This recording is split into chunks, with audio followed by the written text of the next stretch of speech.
Paano naman ako?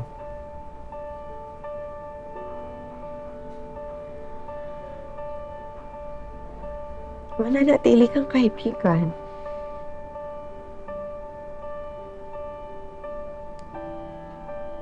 Tatay ng anak ko. Yun, wala namang magpapago. Kahit pa araw-arawin mong bisitahin si Jeremy. Pwede mo rin naman siyang hiramin eh.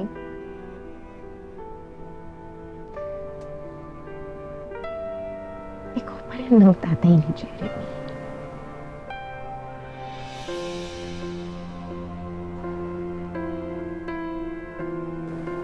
Pero hindi pa rin pala ako sapat para sa puso mo.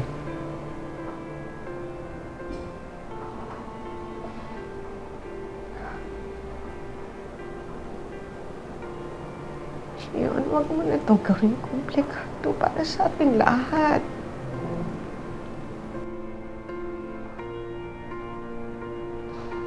Nakikiusap ako.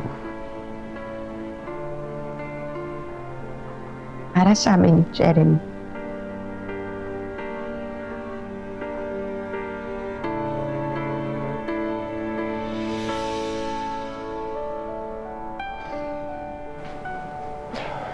Natili pa rin naman tayong pamilya eh. Kasama si Tori, Junior at si Jordan.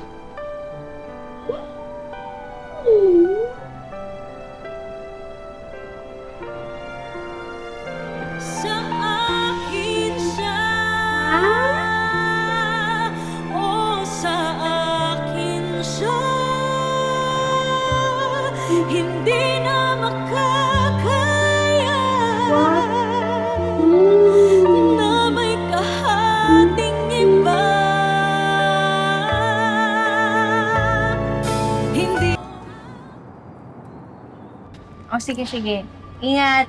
Ingat, Tori. Billy. Kumusta daw si Tori? Ayun, masayang masaya. Nagkaayos na kasi yung mami at daddy niya. Buti naman. Ano si Kali yun? Yun na nga eh. Siyempre masaya ako para kay Tori. Kasi nung nasa isla kami, wala siyang ibang hinangad kundi makumpleto yung pamilya niya. Pero sa kabilang banda, nalulungkot ako para kay tatay. Kasi alam ko, mahal niya pa rin si Nanay Christy. Alam mo, minsan, naisip ko parang mas okay sana kung si Ma'am Hana na lang yung minahal niya, no? Pero hindi yata kasi ganun eh. Mahirap turuan yung puso. Pero minsan, bibigay din ng pagkakataon ng tadhana. Panahon at oras lang yung hintayin.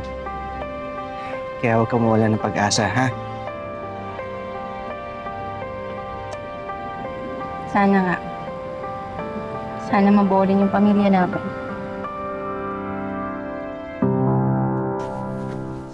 Okay, you play na. You play. Ma, Ate Meldy, salamat ha. Salamat sa pag-alaga kay Junior. Walang anuman, Jordan. At syempre naman, hindi ako papayag na doon si Junior lumaki sa poder ni Shaira. She's not well. Kawawa ang bata sa kanya. Kaya nga ako, ma, lahat ginagawa ko rin para hindi mapunta sa kanya si Junior. Nangako ko kay Jeff eh. Sabi ko sa kanya na nabubuhay siya, kahit anong mangyari, poproteksyonan ko yung anak niya. Pinilit ko talaga na ako yung maging legal guardian nito eh. Para ako yung may karapatan. Naintindihan kita, Jordan. Naintindihan kita. Sa pamamagitan nitong batang to, kabawi na ako sa kapatid ko. Hindi ko kaya mapunta to kay Shaira, ma. Kahit anong mangyari, hindi niya magagawa eh. Pa, alam mo, Daddy, pa, para ko na rin pa kapatid ko si Julia. Kaya dapat lang po na sa atin siya.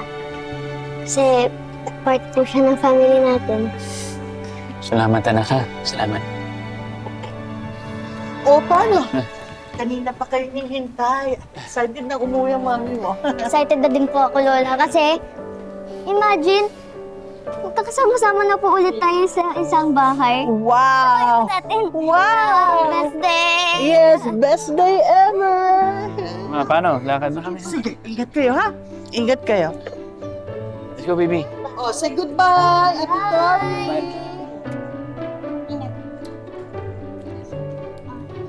Bye-bye! Okay, guys. Ready na ba kayo? Yes! We're excited! Ano naman? Tinulungan ako ng mga boys ko. Well done, anak. Ready? Ito ba yan? Countdown! Countdown tayo! Okay, okay. We'll count. Okay, ready? Ready? 1, 1, 2, 3! Yay!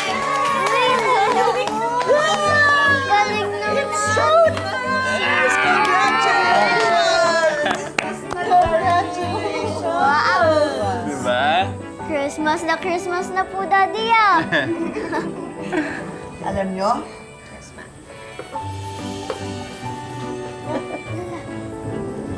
Kayo ang tunay na Pasko.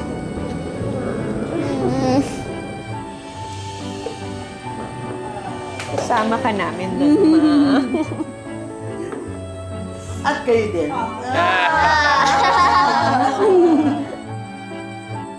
Picture, picture! Ate Meldy, sa yung camera natin.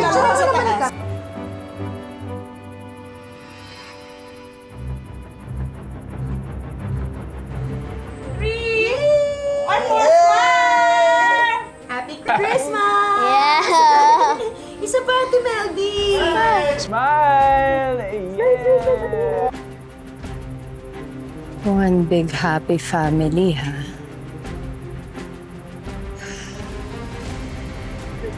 Ako ang dapat na nandiyan dyan, Christy, hindi ikaw. Dapat namatay ka na lang talaga eh. Kinuha mo na nga si Jordan. Pati anak ko, kukunin mo din? Hindi. Hindi ako papayag. Hintayin ninyo ang paghihiganti ko. Walang magiging happy family sa Paskong to. Sinusumpa ko.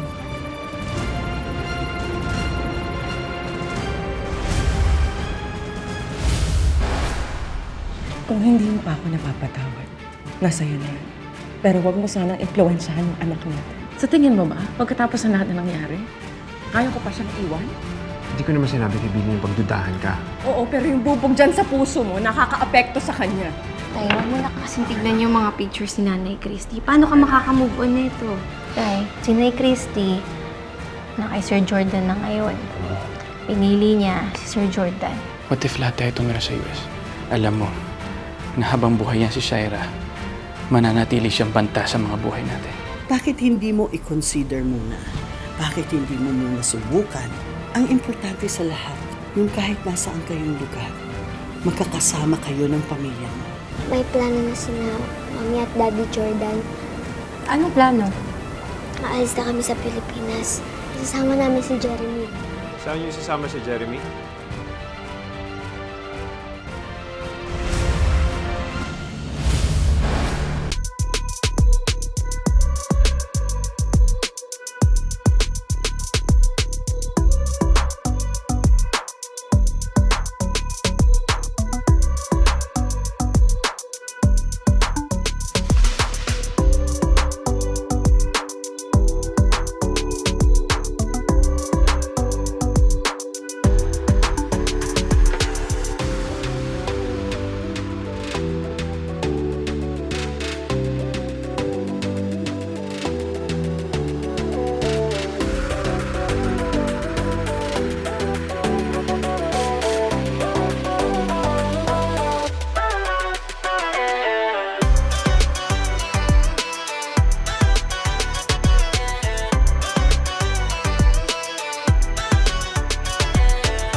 eh.